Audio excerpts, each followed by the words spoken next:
I'm sitting here with a former petty officer from the Royal Australian Navy, Mr. Andy White. Welcome, Andy. Thank you very much, Max. Andy, you spent a lot of time in the Navy. Can you give us a brief insight to your experiences in the Navy?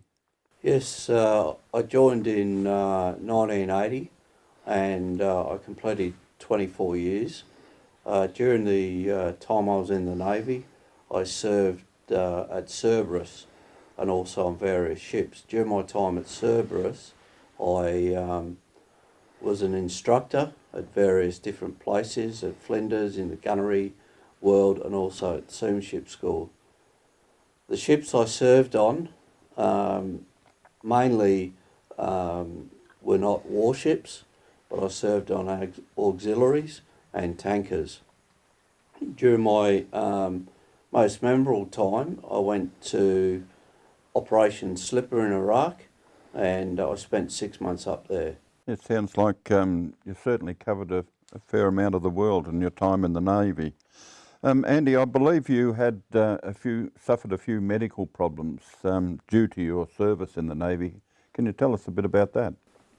Yes, I have extensive mental issues. I have major depressive disorder, and I also have anxiety. This all came about during my time on Canimbla. It got so low in my life, I actually stuck a loaded pistol in my mouth. I've been in various clinics, including Heidelberg twice and Victoria Clinic 9 times. I've also had 2 strokes and a heart attack. Well, that's shocking, and you believe that's related to your time served in the Navy? Yes, I do.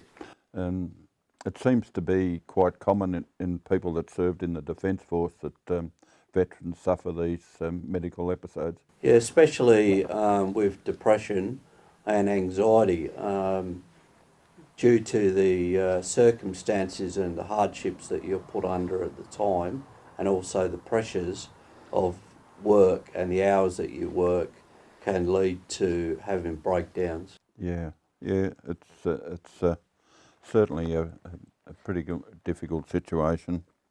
You now spend quite a bit of time here at the Victorian Maritime Centre, and you believe that's helped you quite a bit. Can you also tell us a little bit about that? It's helped me greatly due to the fact that I come down here on a Saturday, and I also meet good friends, I talk to people, we have lunch, and it's just a general good time. And we also, because it's a maritime centre and all that, we still have that connection with the sea, and it's something that I really enjoy.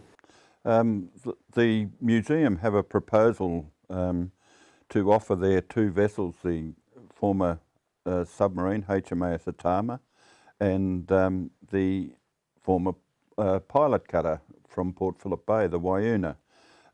They want to offer these 2 vessels as a platform to have veterans like yourself man the vessels and also take care of their maintenance, which I believe, or we believe, that it will help veterans with their well-being. What are your thoughts on that?